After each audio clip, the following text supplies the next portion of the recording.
Amém. Boa noite, irmãos. Paz seja com todos. Amém. Pode se assentar. Estou muito feliz de estar aqui. Nosso pastor Heber, que eu amo demais, ver a pastora Leda, o pastor Cristiano, o pastor Luciano, amigos preciosos, né? Quando o pastor Cristiano esteve lá na nossa igreja, foi uma benção. Sempre que ele vai lá, se eu não levo o senhor lá, o pastor Heber, o pessoal briga comigo, sabia? Pastor, já tem um tempo que o pastor Cristiano não vem, o pastor Heber não vem. Foi uma benção ontem, mesmo debaixo de chuva, choveu a beça, né? Mas foi bênção para a glória de Deus.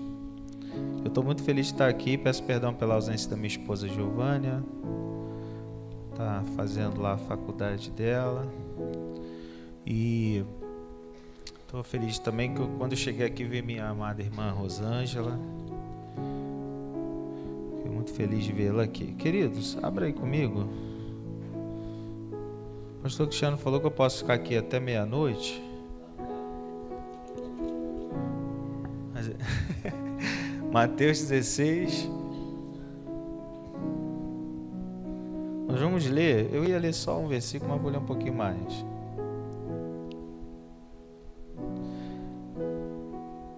Vamos ler do versículo 13 em diante. 13 em diante. Mateus 16, 13 em diante. Vou procurar ser breve, tá? Brincadeira de meia-noite, foi só uma brincadeira.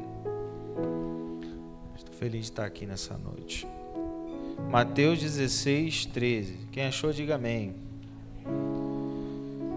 Diz assim: quando Jesus chegou à região de Cesareia de Filipe, consultou seus discípulos: quem as pessoas dizem que o Filho do Homem é? E eles responderam: alguns dizem que é João Batista, outros Elias, e ainda há quem diga que seja Jeremias ou um dos profetas. Então Jesus interpelou: mas vós, quem dizeis que eu sou? E Simão Pedro disse: tu és o Cristo, Filho do Deus vivo. Ao que Jesus lhe afirmou: abençoado és tu, Simão, filho de Jonas, por isso não foi revelado a ti por carne ou sangue, mas pelo meu Pai que estás no céu. Da mesma maneira eu te digo que tu és Pedro, e sobre esta pedra edificarei a minha igreja, e as portas do Hades não prevalecerão contra ela. Eu darei a ti as chaves do reino dos céus. O que ligares na terra haverá sido ligado nos céus, e o que desligares na terra haverá sido desligado nos céus. Versículo 20. E então ordenou aos discípulos que a ninguém dissesse ele ser o Cristo. Versículo 21. A partir daquele momento, Jesus começou a explicar aos seus discípulos que era necessário que ele fosse para Jerusalém e sofresse muitas injustiças nas mãos dos anciãos, dos chefes dos sacerdotes e dos escribas, para então ser morto e ressuscitar ao terceiro dia. Versículo 22. Pedro, porém, chamando-o à parte, começou a admoestá-lo, dizendo: Deus seja gracioso contigo, Senhor, de modo nenhum isso jamais te acontecerá.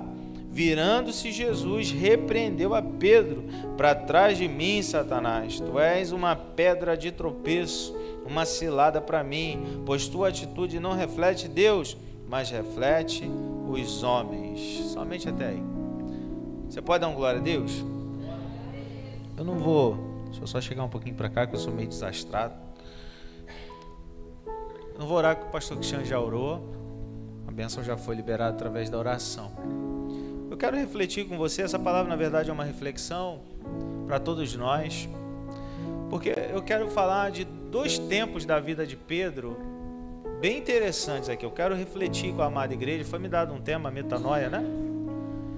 E aqui a gente vai compreender um pouquinho sobre como que Deus mudou a concepção e a visão de amor que o discípulo ou o apóstolo Pedro tinha acerca do próprio Cristo. Então vem comigo, te peço de presente sua atenção. creio que essa palavra de alguma forma irá nos abençoar. Primeiro a gente vê Pedro reconhecendo algo fantástico. Primeiro Jesus pergunta acerca do que as pessoas, ou a interação, né? Sobre o que as pessoas estavam dizendo acerca dele. Então os discípulos, como se fosse uma afirmação do que o que as pessoas estavam dizendo, eles começam a dizer: olha, uns dizem que você é Jeremias, outros dizem que tu és um dos profetas, outros dizem que você é o João Batista ou é o Elias. Então se configura algumas afirmações acerca do Cristo, mas até então não havia nenhum pedido de reconhecimento. Quando Jesus pergunta aos discípulos, né, Jesus agora não pergunta mais o que as pessoas dizem ser o que ele é, mas Jesus agora pergunta aos discípulos: e vocês?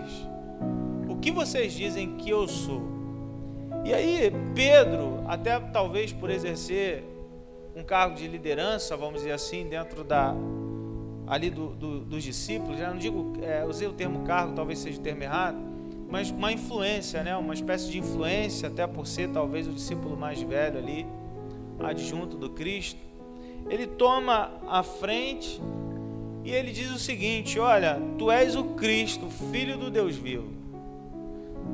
Diga assim comigo: tu és o Cristo, o Filho do Deus vivo. Então ele vai dizer: tu és o Cristo, Filho do Deus vivo. Logo Jesus recebe essa informação de Pedro, e Jesus pega Pedro e coloca ele lá em cima, pastor Hélio. Jesus vai olhar para ele e vai dizer: olha, abençoado és tu, filho de Jonas, ou Bar Jonas, né, que é o prefixo filho, na tradução do aramaico. Abençoado és tu, filho de Jonas, porque o que foi te revelado não foi revelado pelos homens, mas foi revelado pelo meu Pai que estás no céu. Jesus pega essa afirmação de Pedro, coloca ele lá em cima, e mais, Jesus vai mais além. Jesus dá uma profecia linda acerca do futuro de Pedro. Olha, Pedro, tu és pedra, e sobre essa pedra eu edificarei a minha igreja. As portas do inferno, elas não vão prevalecer contra a minha igreja, ou as portas do Hades não vão prevalecer sobre a minha igreja. E tem mais, Pedro, eu vou te dar uma chave na mão, e tudo que você ligar será ligado, e tudo que você desligar será desligado. Você imagina Pedro recebendo essa profecia do próprio Jesus. Às vezes a gente vai por aí, né, recebe umas profecias que às vezes é até profetada, mas a gente já sai feliz. Deus falou que fez isso, vai fazer aquilo, a gente já sai feliz da vida. Você imagina Pedro recebendo o próprio Cristo, uma informação que mudaria todo o seu futuro, toda a sua configuração de vida, tudo aquilo que ele já imaginou da sua própria vida. Olha, Pedro, tu és pedra, sobre essa pedra edificarei a minha igreja. Alguns estudiosos, né, vão dizer que Jesus não estava falando de Pedro, estava falando da afirmação. Outros já vão dizer que não, Jesus está falando de Pedro, né, que ele era alguém que ia ser o percursor dessa igreja, ia ser alguém que ia transmitir o evangelho aos judeus e aos gentios, e a igreja prevaleceria. Então Pedro está recebendo de Deus algo poderoso. Quem que quer receber algo de Deus poderoso? Diga amém. Eu refleti muito sobre isso. Eu falei, caramba, Jesus está mostrando a Pedro tudo que ele tem para o futuro de Pedro, o futuro da igreja de Pedro estava incluso nesse futuro. E aí, quando Jesus acaba de fazer essa afirmação, né? E é interessante que quando ele fala sobre ligar na terra e desligar, né? Ele está fazendo uma comparação à religião daquele período, né? Da escola de Shammai, da escola de Hillel, né? Porque Shammai era uma escola mais tradicional, uma escola mais rígida, né? Eles diziam o que as pessoas podiam fazer acerca da lei, o que não podia, e Hillel já era uma escola menos rígida do judaísmo. Então, talvez eles eram mais permissivos em alguns pontos. Mas aqui Jesus está dizendo, ao contrário do que as escolas judaicas estão falando acerca do reino dos céus, a igreja vai ser aquela que vai ligar e vai ser aquela que vai desligar. Ela vai ser aquela que vai conseguir entrar na minha presença e determinar o futuro, né, sobre aquilo que Deus quer fazer na terra. Então não é mais a religiosidade, não é mais a religião, porque você vê que quando Jesus busca essa informação, que as pessoas dizem o que eu sou, né? Ele está ali de alguma forma buscando saber o que as pessoas estão dizendo sobre ele, porque a religião de alguma forma tentava abafar isso, tanto os fariseus como os saduceus, né, que eram grupos religiosos da época. Então, dentro desse padrão, Jesus está falando, olha, não vai ser a religião que vai ligar ou desligar, que vai dizer às pessoas o que elas têm que fazer ou o que elas não têm que fazer. Vai ser a igreja soberana na terra que vai ligar e vai desligar. É por isso que a nossa oração ela é muito importante. Diga assim comigo, a minha oração é muito importante. Porque a nossa oração, irmão, ela tem o poder, né, de chegar, lógico, até os ouvidos do Senhor, e se Ele responder a oração, e Ele responde, a igreja, ela tem essa percepção de que o Senhor está com ela, e quando Deus responde uma oração, tudo muda, irmão. Eu estou aqui hoje, eu sou resposta de oração. Você está aqui hoje, você responde a oração. Quem crê nisso, diga amém.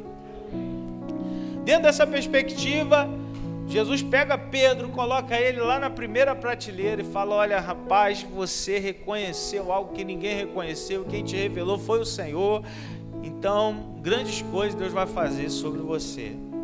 Beleza, a conversa continua. Diga assim comigo, a conversa continua. Quando a conversa continua, agora Jesus já muda o apontamento da sua fala. Ele vai dizer a partir do versículo 21, né? A partir daquele momento, Jesus começou a explicar aos seus discípulos que era necessário que ele fosse para Jerusalém e padecesse ou sofresse grandes injustiças. A partir desse momento, Pedro, novamente, ele toma a frente, mas ele toma a frente dentro de uma outra perspectiva. A Bíblia vai dizer que ele chama Jesus à parte. Como se ele quisesse, de alguma forma, alguns comentaristas bíblicos vão dizer que ele queria, de alguma forma, repreender Jesus. E aí ele chama Jesus à parte, e ele vai dizer, não. E ele usa um termo amoroso, né? A graça do Senhor, né?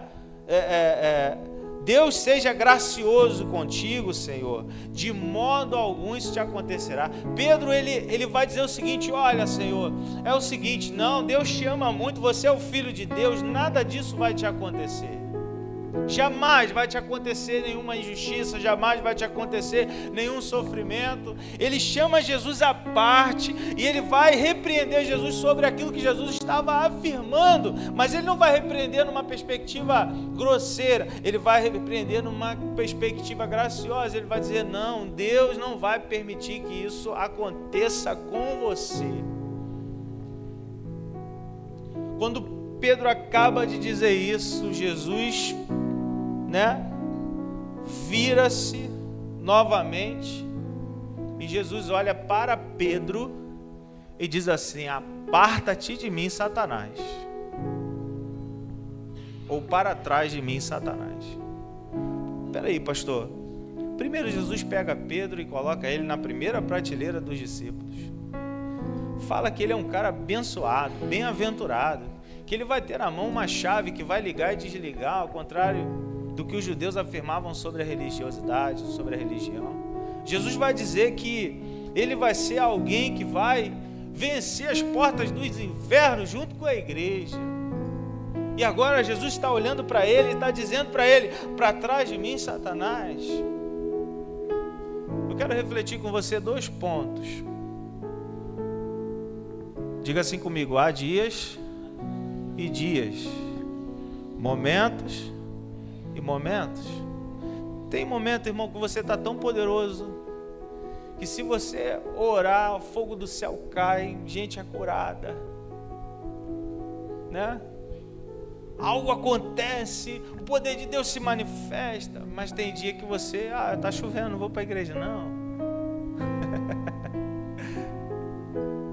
Tem dia que você fala, não, vamos orar, porque Deus vai dar vitória. E tem dia que você fala, é melhor não orar não, porque já perdemos mesmo. Só deixar para lá. Diga assim comigo, tem dias e dias. Assim como tinha momentos e momentos. O primeiro momento Pedro estava reconhecendo, no segundo ele estava tentando impedir. Esse Pedro aqui somos nós.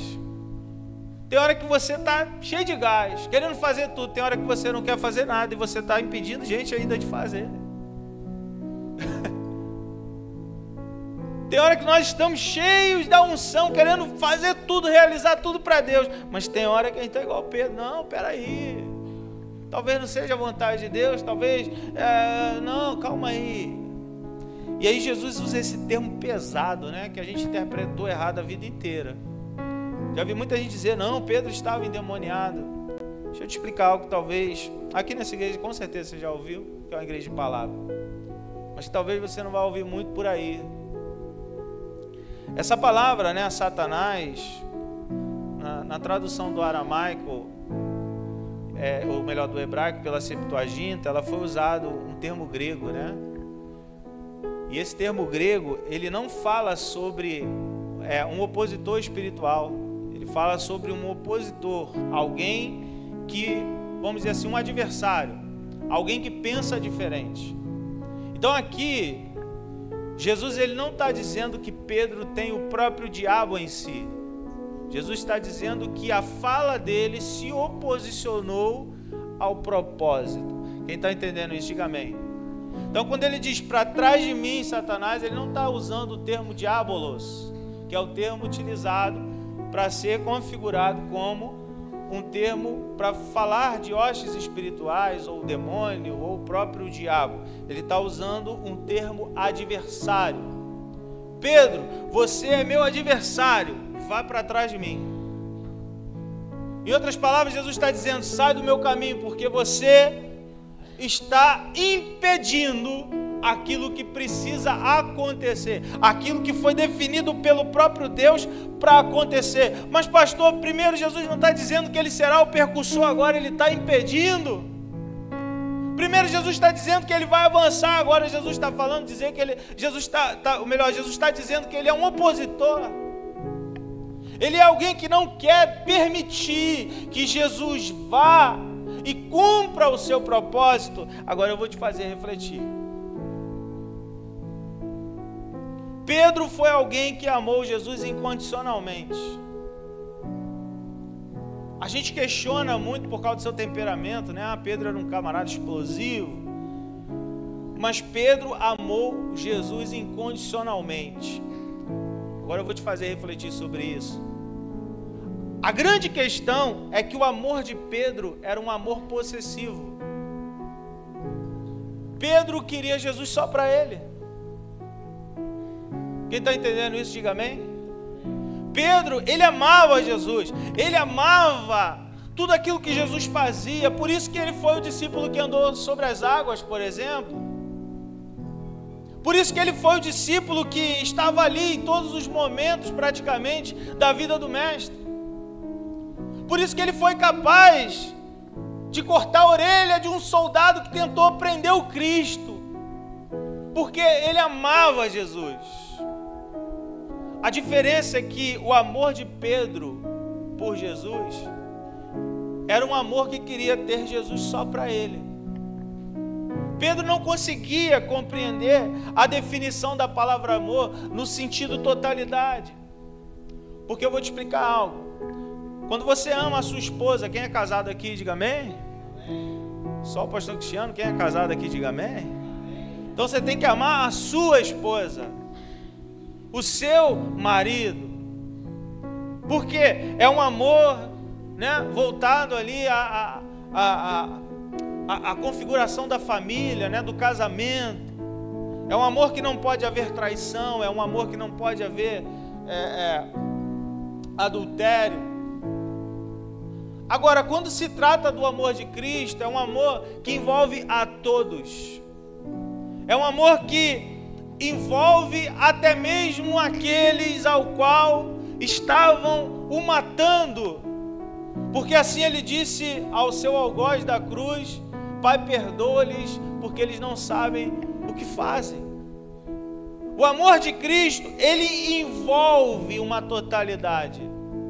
Ele não está falando que ama somente os crentes, aqueles que conseguem estar num culto abençoado como esse. Não, o amor de Cristo não envolve só a gente, não envolve só o seio da igreja. O amor de Cristo está nas vielas, o amor de Cristo está nos lugares mais insólitos que alguém pode estar.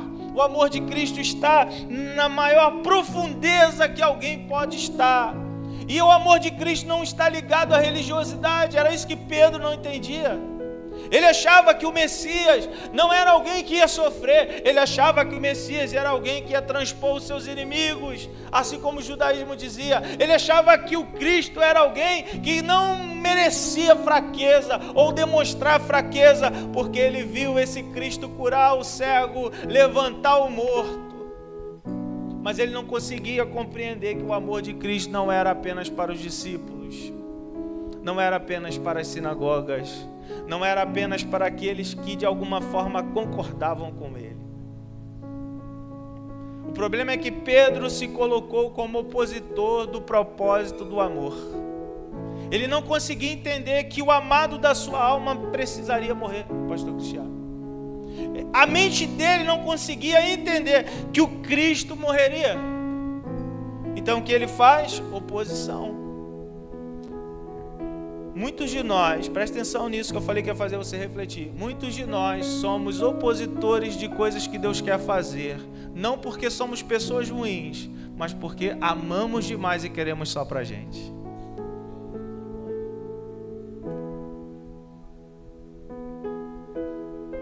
Pastor, eu posso ser alguém que ama e ser um opositor? Pode. Você pode amar tanto a sua esposa que às vezes o sonho dela é fazer uma faculdade, você nunca deixou.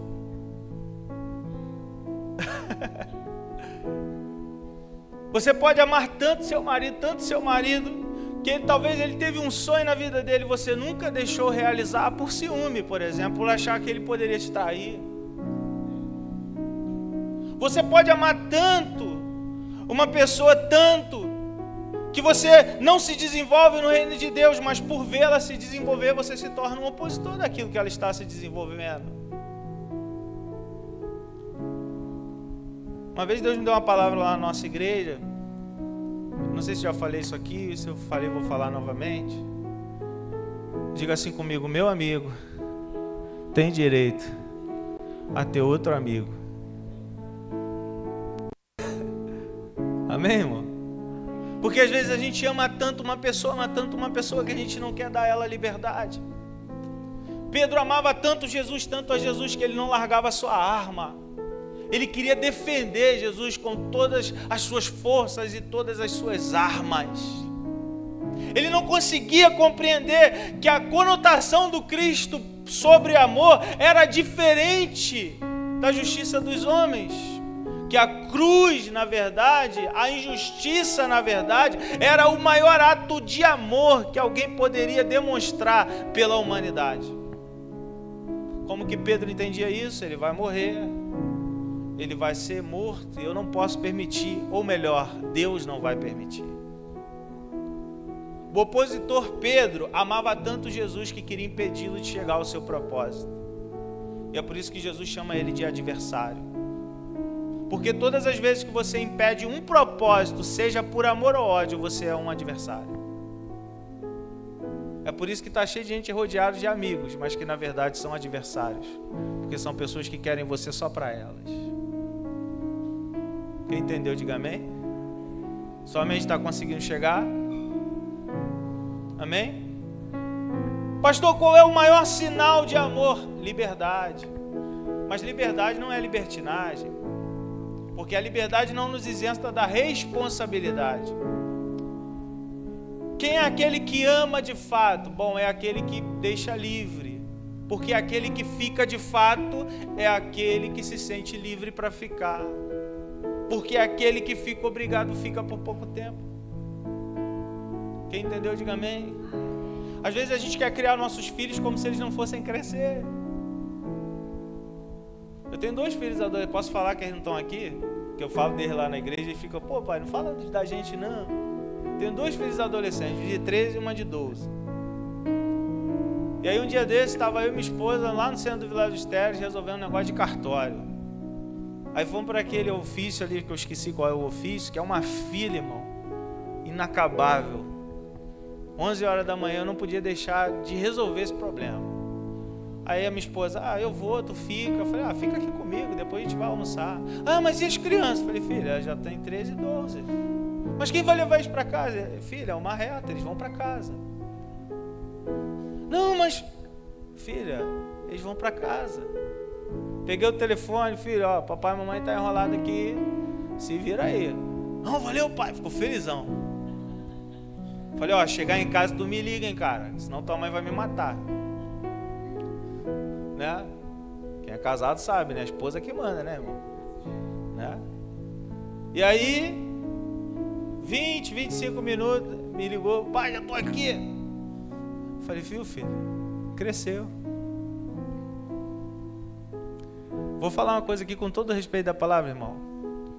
Quem é aquele que acerta no seu trabalho? Aquele que não é necessário estar o tempo todo para que algo funcione. Quem é o pai que acertou? Aquele que o filho encontrou a liberdade, sem que você o controle. Que chega na fase da juventude e a fase adulta e consegue caminhar sozinho. É aquele que acertou. O que Jesus estava dizendo para Pedro era o seguinte: eu tenho um propósito, Pedro, nada vai me impedir, porque eu sou livre dentro desse propósito, eu vim para obedecer, eu nasci para chegar lá. É por isso que no Getsemane, na minha visão, Jesus não venceu a cruz na cruz, Jesus venceu no Getsemane, porque no Getsemane ele estava vencendo a si mesmo, a sua estrutura de pensamento, aquilo que ele estava antevendo como dor. Então quando ele disse, Senhor, passa de mim esse cálice, na verdade ele não queria que o cálice passasse, ele só estava sentindo dor. Porque é assim que nós somos, quando nós sentimos dor, muitas vezes nós queremos desistir, mas a dor é pedagógica. É por isso que Deus não respondeu. Por quê? Porque o propósito estava ali. Ele já sabia que ele ia ter que chegar até lá. Ele já sabia que Deus já tinha dito que ele ia chegar até lá. Nem mesmo a sua vontade pessoal, nem mesmo a vontade de Pedro era capaz de impedi-lo de chegar à cruz. Nem mesmo a vontade do próprio diabo era capaz de impedir Jesus de chegar à cruz.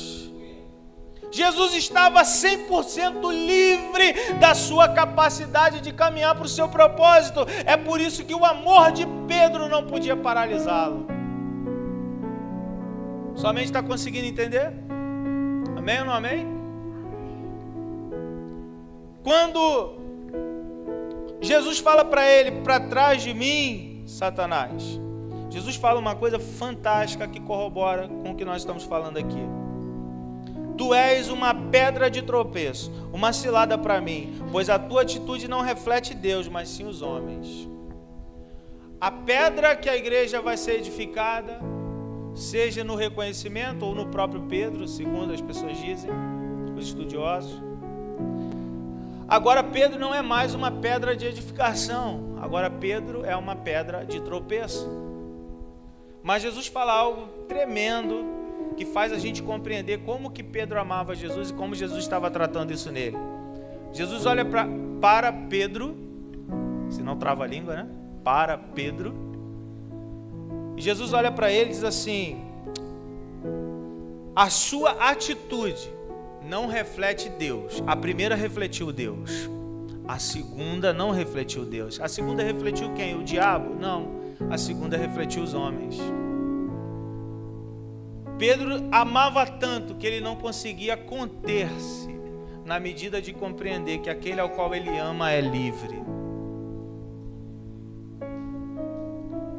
Somente está chegando lá? Pedro, você não está cheio do demônio.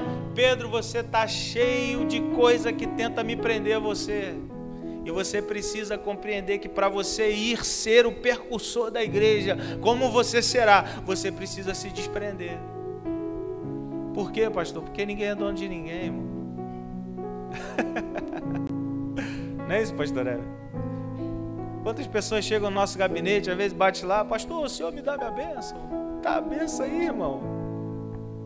É lógico que a gente te ama, é lógico que a gente quer estar perto, é lógico que às vezes a gente chora, mas quem vai te segurar, irmão? A liberdade é o chão do amor, só pode amar de fato aquele que é livre e aquele que promove liberdade. Só pode amar de fato aquele que não controla. É por isso que está cheio de crime passional nas delegacias. O camarada se acha dono de uma mulher e ele diz, não, se não for minha, não será de mais ninguém. Aí ele vai lá e mata a mulher. Esse dia eu estava vendo uma reportagem de um casal. O marido foi lá e pediu o divórcio. Não queria mais ficar casado. Aí a mulher foi lá, não faz isso não, tá? Por favor, não faça isso, tá bom? Não faça isso, só estou parafraseando uma reportagem, não faça isso. A mulher foi lá, esquentou a água.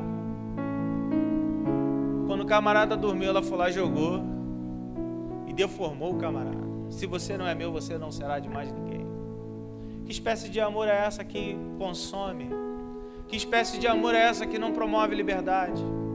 Que espécie de amor é essa que quer amarrar a si? É isso que Jesus está tratando em Pedro. Pedro, você precisa compreender que no reino de Deus as pessoas são livres. Você precisa compreender que no reino de Deus o amor não fala de uma atitude de prender, o amor fala de uma atitude de soltar. O pródigo volta porque ele foi. O perdido a gente encontra porque ele não sabe voltar. Pedro, no reino de Deus não é você que controla, é o próprio Deus. Pedro, no reino de Deus você precisa amar a todos, até mesmo seus opositores, até mesmo os seus algozes, Pedro.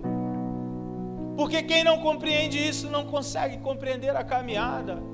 É por isso que está cheio de gente ferida na igreja. Ah, eu vou sair porque na igreja só tem hipócrita. Ah, eu vou sair porque na igreja só tem gente ruim. Ah, eu vou sair por causa disso, eu vou sair por causa disso, por causa daquilo. Não compreendeu o que é o amor.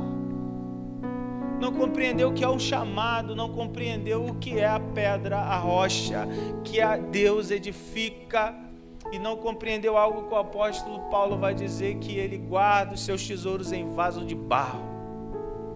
Que quebramos, somos tão frágeis, mas mesmo frágeis somos livres. Quem entendeu, diga amém. Esse Pedro cheio, deixa eu ver que horas tem para não passar muito, já estou encerrando. Esse Pedro cheio de si, né? Refletindo não mais a atitude de Deus, mas a atitude dos homens. Ele recebe agora uma outra comparação. Agora a pedra não é mais de edificação, a pedra é de tropeço. Aqui a gente vê Jesus de alguma forma trabalhando a forma em que Pedro o ama. Depois Jesus vai dizer, se alguém deseja seguir-me, negue-se a si mesmo, toma a sua cruz e siga-me, me acompanhe.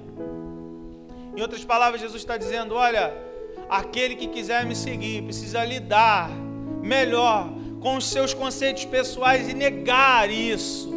Porque seguir a Jesus é entender o que o mundo não entende. É amar quem o mundo rejeita. É produzir em lugares que ninguém quer produzir. É por isso que Noé fez uma arca num lugar que não tinha água.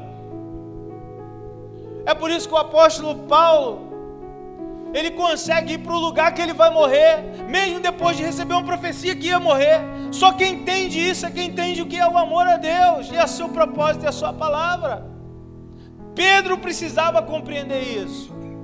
Isso é tão interessante que quando Judas, né, entregou Jesus e deu um beijo em Jesus, e os guardas foram prender Jesus na descida do Getsemane, o que Pedro faz por amor? Como bom aluno de escola dominical que você é, que eu sei que é, Pedro pega sua faca. E o que ele faz com o soldado? Ele corta a sua orelha. E o que Jesus faz com o soldado que ia prendê-lo? Jesus pega a orelha de Malco, pastor Cristiano, coloca no lugar. Irmão, deixa eu te falar uma coisa, Jesus não estava tratando Malco, Jesus estava tratando Pedro.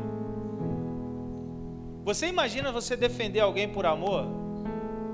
Você fazer de tudo para tirar esse cara de qualquer lugar, de qualquer rascada possível, e esse cara ainda ficar do lado de quem estava maltratando ele, ao invés de ficar do seu lado. Você sabe por que é isso, irmão?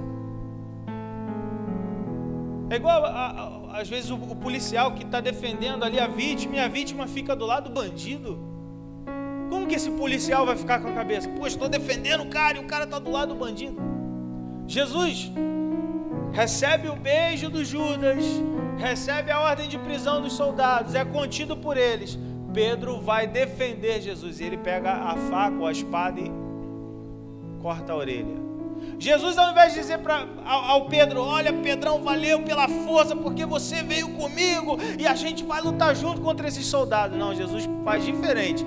Ele pega a orelha do soldado que foi o prender, coloca no lugar, vira para o Pedro e diz: aquele que mata pela espada morre por ela.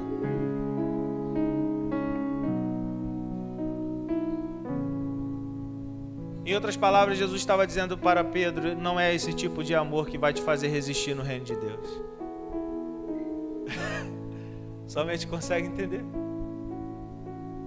Não é esse tipo de amor que você tem que entender. Às vezes a gente acha que tem que ser tudo na ordem, né? Na regra. Aqui não acontece não, pastor, só lá em Bonifácio. Pastor, o senhor tem que botar regra na igreja. A igreja não vive de regra, irmão. A igreja vive de princípio. São os princípios que fazem a gente permanecer. As regras só apontam os culpados. E na igreja todos nós somos culpados. E todos nós somos carentes do mesmo Cristo. Quem consegue entender isso, diga amém. Pedro achava que o soldado era o maior culpado da prisão. Jesus achava que o soldado era o maior facilitador do propósito. Você está entendendo? Quem era o opositor naquela ocasião? O soldado ou o Pedro? O opositor era o Pedro. O cara que estava junto. O cara que dizia que ia morrer por ele. O cara que dizia que ia fazer, ia acontecer. Pedro era o opositor. O soldado era um facilitador. Tem perseguições na sua vida que são só facilitações ao propósito. Só está te conduzindo para os lugares que Deus quer. Não ouça conselhos que te tiram da luta. Ouçam conselhos que te façam lutar. É diferente, irmão. Se eu fosse você, desistia. Se eu fosse você, irmão, continuava a orar e a lutar e a perseverar, porque Deus é contigo. Quem entende isso, diga amém. Eu fecho essa palavra dizendo que no final Jesus olha para o Pedro, depois de ter comido com seus discípulos e com o próprio Pedro, e ele vai fazer o último teste de amor, pastor Cristiano. Ele vai olhar para ele e vai dizer: Pedro, tu me amas? Aí Pedro, ainda sem entender, já tinha negado: Senhor, eu te amo. Espera aí, Pedro. Agape-me, tu me ama? Te amo, Senhor. Aí Jesus pergunta de novo: Pedro, agape-me mais do que a estes? Aí Pedro se constrange, porque naquele momento Pedro entendeu que o amor que Cristo estava falando não era um amor apenas a Jesus, era um amor à igreja. Vou falar uma coisa aqui com todo respeito, eu estou com meu coração na mão de falar isso, irmão. Amar apenas o Cristo não adianta se você não amar as suas ovelhas. Amar apenas o Cristo não adianta se você não amar os seus irmãos. Amar o Cristo apenas não adianta se você não consegue amar o seu semelhante. Pedro, tu me amas mais do que a este? Eu amo, Senhor, meu olhar está em ti. O meu olhar está em ti. E a resposta de Jesus qual foi? Então apacenta as minhas ovelhas. Porque o amor que você tem por mim não é mais um amor dominador, é um amor conhecedor de que o amor que está em mim alcança outros, alcança a tantos e alcançará de eternidade a eternidade. Pedro, o seu amor não pode se limitar só a mim. O seu amor começa em mim e é transmitido a outros. O seu amor começa em mim e faz com que você seja capaz de amar a outros. É por isso que Pedro negou 3 vezes. Jesus precisava mostrar que essa atitude repentina de impedir Jesus de chegar a algum lugar não passava apenas de domínio, porque aquele que ama de verdade, ele consegue ter uma visão ampla sobre o que é amor, o que é liberdade e o que é propósito. Quem é aquele que ama de fato? Bom, aquele que ama de fato é aquele que amou Jesus primeiro. E através do amor a Jesus vai amar outros. Porque às vezes você vai olhar para alguém que você não consegue amar, mas o amor de Cristo em você te fará amar. Vai ter gente que você vai querer voar no pescoço como Pedro voou no do soldado. Mas o amor de Cristo vai fazer você olhar para esse algoz e dizer: olha, você não sabe o que está fazendo, então eu oro por você para que você encontre Jesus em algum lugar. Foi esse amor que sustentou os apóstolos. Foi esse amor que sustentou Pedro, Tiago, João. Foi esse amor que fez João chegar até o fim da vida numa ilha de Patmos.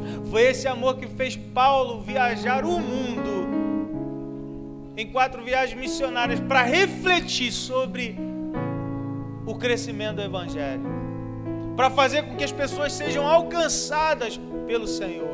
É esse amor que nos move, é esse amor que move todo dia o pastor Hebe, eu não tenho dúvida nenhuma disso, que faz ele sair da casa dele junto com a sua família, que faz ele estar aqui, que faz ele deixar esse templo tão bonito como está. É esse amor que move o pastor Cristiano, o pastor Aleda, é esse amor que move os líderes desse lugar, porque é esse amor que faz a gente alcançar, é esse amor que faz a gente multiplicar, é esse amor que faz a gente perdoar.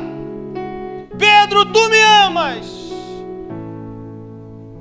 Se você me ama de verdade, você vai amar a outros. Você não vai centralizar o seu amor na religião como o judeu fazia na escola de Shammai ou na escola de Hillel. Você vai abrir a porta da casa para os gentios, para os judeus, para os helênicos. Eles vão adentrar a minha igreja.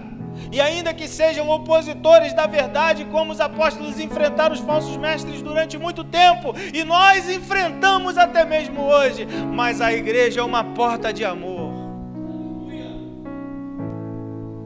para aqueles que compreendem o que é amar.